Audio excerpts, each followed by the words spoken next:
जय हिंद दोस्तों। ये जो क्लास होने वाली है रेलवे और एसएससी के लिए बहुत ही महत्वपूर्ण होगी।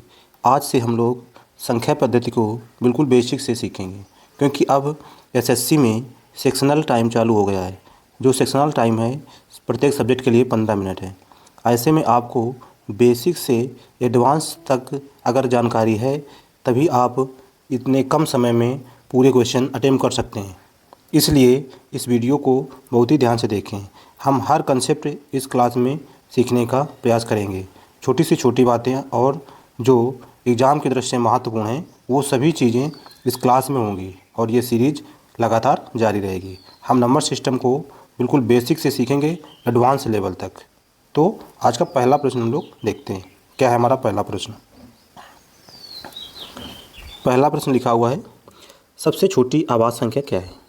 तो आभाज्य संख्या क्या होती है, सबसे पहले हमें ये पता होना चाहिए। प्राइम नंबर क्या होता है? एक ऐसी संख्या जिसके दो गुणनखंड हो। पहला गुणनखंड 1 हो और दूसरा खुद स्वयं संख्या हो, इटसेल्फ, यानी खुद वो संख्या होनी चाहिए, तभी वो संख्या प्राइम नंबर होगी। केवल उसके दो गुणनखंड होंगे। कितने? दो गुणनखंड होंगे। 1 से लेकर 100 तक कितनी आभाज्य संख्या होती हैं? 25 आभाज्य संख्या होती हैं। 1 से अगर 50 तक की बात कर दे तो कितनी हो जाती हैं जी? ये 15 हो जाती हैं। ठीक है। सबसे छोटी आवाज़ संख्या कौन सी होती है? 2 होती है। सबसे छोटी आवाज़ संख्या कौन सी होती है? 2 होती है। और 100 तक, 1 से 100 तक में सबसे बड़ी आवाज़ संख्या होती है 2 अंकों की, तो ये होती है 97। कौन सी होती है? 97। अगर 3 अंकों की सबसे छोटी संख्या पूछ ली आवाज़ संख्या तो कौन सी होती है? 101। अगर बड़ी पूछ ली 3 अंकों सबसे तो ये होती है 997। ये हमें याद रखना है। अब इसमें क्या पूछा गया? सबसे छोटी आवाज़ संख्या। सबसे छोटी आवाज़ संख्या कौन सी है? 2। और 2 ही एक ऐसी आवाज़ संख्या है जो सम आवाज़ संख्या है। कैसी? सम आवाज़ संख्या। इसके अलावा जितनी भी आवाज़ संख्या हैं वो सारी कैसी हैं? विषम हैं। कैसी हैं? विषम आवाज़ संख्याएं, यानी ऑड है। जितनी भी आवाज़ संख्या हैं सारी ऑड हैं। तो इसका प्रश्न का आंसर कौन सा हो जाएगा? ऑप्शन सी इसका करेक्ट आंसर हो जाएगा। अगला क्वेश्चन देखते हैं हम लोग, क्वेश्चन नंबर 2। क्वेश्चन नंबर 2 में क्या लिखा हुआ है? प्रथम 10 प्राकृत संख्याओं का योग क्या होगा? यानी पहली 10 प्राकृतिक संख्या होगा। प्राकृतिक संख्याएं कहाँ से प्रारंभ होती है? प्राकृतिक संख्या जो होती हैं, प्राकृत संख्याएं या प्राकृतिक संख्याएं या फिर इन्हें कहते हैं नेचुरल नंबर, ये कहाँ से प्रारंभ होती हैं? 1 से प्रारंभ होती है। 1 2 3 डाटा अनंत तक चली जाती हैं। तो अगर लगातार संख्याएं इनका योग ज्ञात करना है तो क्या करें? जितनी संख्या होती हैं इसके लिए सूत्र होता है n+1/2। या फिर हम कह सकते हैं जो नंबर दिया हो उसको लिखेंगे और उसके बाद उसमें एक जोड़ देंगे, कितना आ जाएगा? 11 और बटे 2 कर देंगे। 2 से काटेंगे 10 को कितना आ जाएगा? 5 आ जाएगा। इसका गुणा कराएंगे कितना आ जाएगा? 55 आ जाएगा। तो प्रथम 10 प्राकृतिक संख्याओं का योग कितना आएगा? 55। तो इसका भी ऑप्शन के अनुसार कौन सा आ जाएगा? सी करेक्ट आंसर हो जाएगा। क्वेश्चन नंबर देखते हैं हम लोग अगला 3 नंबर क्वेश्चन। 3 नंबर क्वेश्चन में क्या लिखा हुआ है सवाल में? 100 से कम आभाज्य संख्याओं की कुल संख्या कितनी है? अभी बताया था 100 से कम, यानी 1 से लेके 100 तक कितनी आभाज्य संख्या होती है? अभी बताया था 25। कितनी होती है? 25। तो इसमें कौन सा ऑप्शन हो जाएगा? ऑप्शन 20 का करेक्ट आंसर हो जाएगा। 100 से कम आभाज्य संख्याओं की कुल संख्या कितनी होती है? 25। क्वेश्चन नंबर 4 देखते हैं हम लोग। क्वेश्चन नंबर 4 क्या लिखा हुआ है? क्वेश्चन नंबर 4, संख्या 1 2 3 4 5 में 2 का स्थानीय मान क्या होगा? स्थानीय मान क्या है? जो स्थान के कारण हो। यहाँ पर स्थान 2, यहाँ पर लिखा 2। 2 के बाद कितने नंबर हैं? 1 2 3। 3 नंबर हैं तो 2 लिखने के बाद 3 जीरो लगा देंगे। कितना इसका आंसर आ जाएगा करेक्ट? 2000। तो ऑप्शन कौन सा आ जाएगा? ऑप्शन डी इसका करेक्ट आंसर आ जाएगा। अगला क्वेश्चन देखते हैं हम लोग, क्वेश्चन नंबर 5। कौन सी संख्या एक सम आभाज्य संख्या है? क्या पूछा है? अभाज्य भी है और सम आभाज्य संख्या है। तो ऐसी कौन संख्या? ऐसी 2 एक संख्या है, केवल और केवल एक ही संख्या, और वो कौन है? 2। ये ऑप्शन कौन सा है? ऑप्शन ए इसका करेक्ट आंसर हो जाएगा। क्वेश्चन नंबर अगला देखते हैं हम लोग, क्वेश्चन नंबर 6। क्या लिखा हुआ है? प्रथम 5 पूर्ण संख्याओं का योग क्या होगा? प्रथम 5 पूर्ण संख्याएं। तो पूर्ण संख्या क्या होती हैं? पूर्ण संख्याएं कहाँ से प्रारंभ होती हैं? सबसे छोटी पूर्ण संख्या कौन सी है? ठीक है, तो ये कौन सी होती है? 0। पूर्ण संख्या कहाँ से चालू होती है? 0 से। 0 1 2 3 4 5 बोला है तो हम पहली दूसरी तीसरी चौथी पाँचवीं, ये हो गई 5। अब इनका हमें योग बताना है तो इनको जोड़ेंगे तो कितना आ जाएगा? इनको जोड़ेंगे तो कितना आ जाएगा? 10 आ जाएगा। कितना आ जाएगा? 10 आ जाएगा। तो ऑप्शन कौन सही है? ऑप्शन 20 का करेक्ट आंसर हो जाएगा। पूर्ण संख्या जो होती हैं वो 0 से प्रारंभ होती हैं, 0 1 2 3 डाट डाट अनंत तक। और जो नेचुरल नंबर होती हैं, प्राकृतिक संख्या होती हैं, वो 1 से चालू होती हैं, 1 2 3।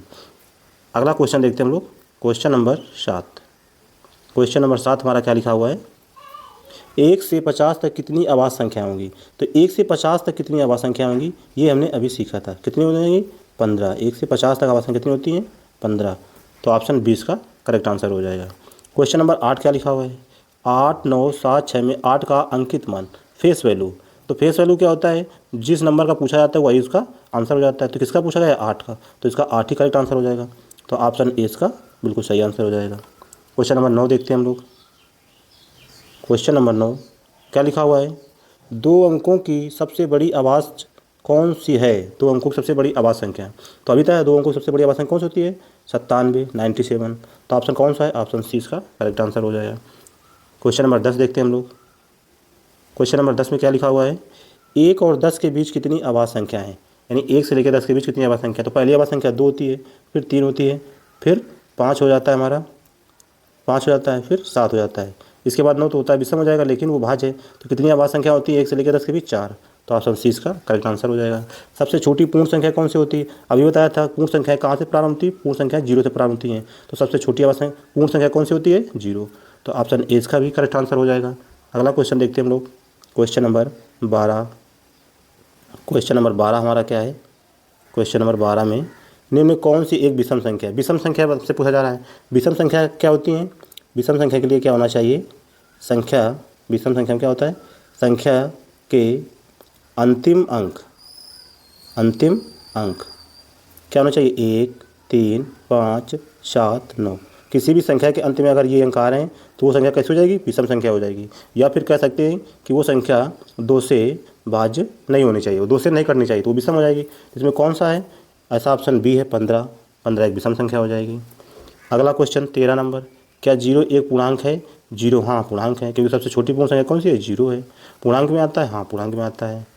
अगला क्वेश्चन देखते हैं हम लोग, क्वेश्चन नंबर 14। क्वेश्चन नंबर 14 क्या लिखा हुआ है, 100 के गुणनखंडों की कुल संख्या बताइए। 100 के कितने फैक्टर होंगे ये बताना है। तो 100 को सबसे पहले गुणनखंड करेंगे तो ये लिखेंगे 2 की पावर 2 इंटू 5 की पावर 2, 2 दूनी 4 और ये 25 चौको 100 हो जाएगा। अब टोटल फैक्टर निकाला जाता है तो क्या किया, पावर में एक वृद्धि कर दिया था, 2 है तो यहाँ पर 3 आ जाएगा, यहाँ पर 5 है तो इसमें एक वृद्धि कर कितना 3 आ जाएगा। तो गुणा करा कितना आया, 3 3 का 9, कितना आया 9। तो ऑप्शन सी इसका करेक्ट आंसर हो जाएगा। अगला क्वेश्चन नंबर 15, प्रथम 3 आभाज्य संख्याओं का गुणनफल। पहली 3 आभाज्य संख्या कौन सी होती है, पहली आभाज्य संख्या 2, दूसरी 3, फिर तीसरी कौन सी हो जाएगी 5।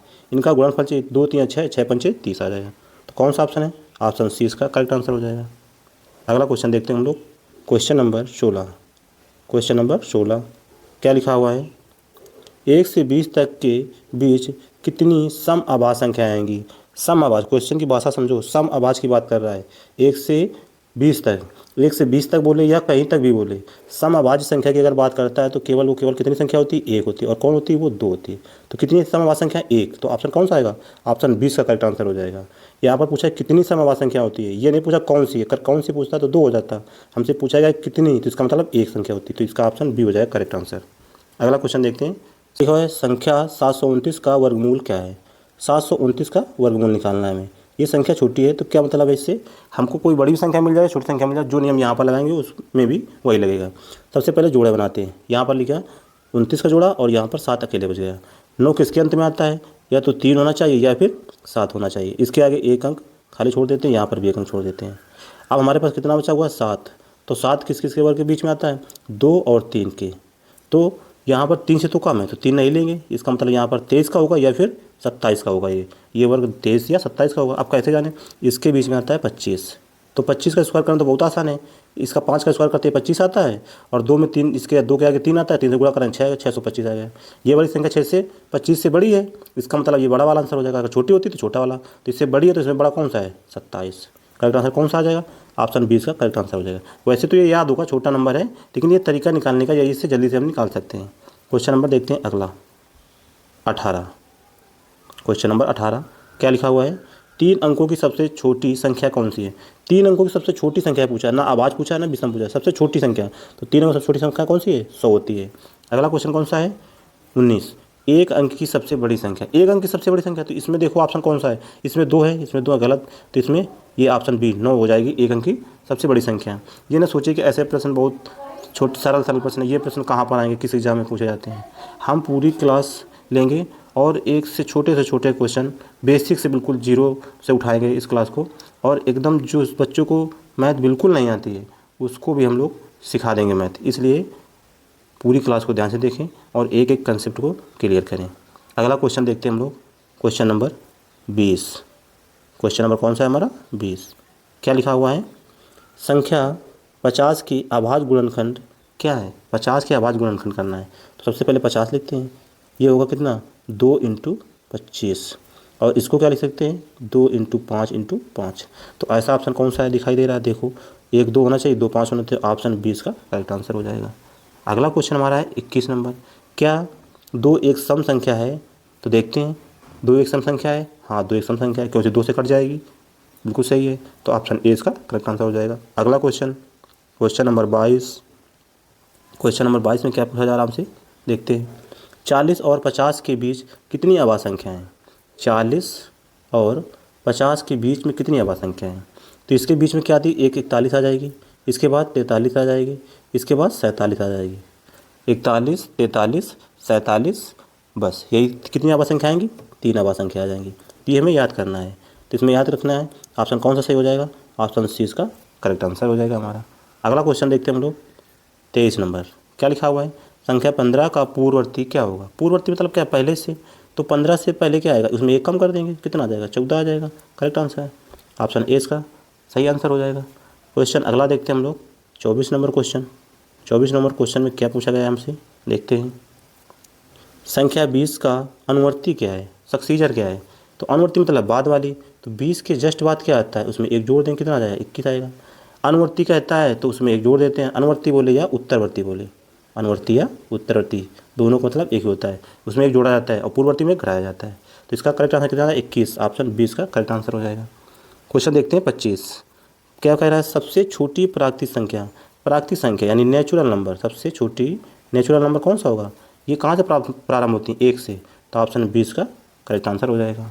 हम लोगों ने आज की क्लास में 25 क्वेश्चन लगाए हैं। जीरो से सीखने के लिए इस चैनल को सब्सक्राइब करें, वीडियो पसंद आए तो लाइक करें और अपने दोस्तों में शेयर भी करें। अगले पार्ट के लिए इंतज़ार करिए, और वीडियो में अगर कुछ चाहते हैं, कुछ बदलाव चाहते हैं तो कमेंट ज़रूर करें। धन्यवाद दोस्तों।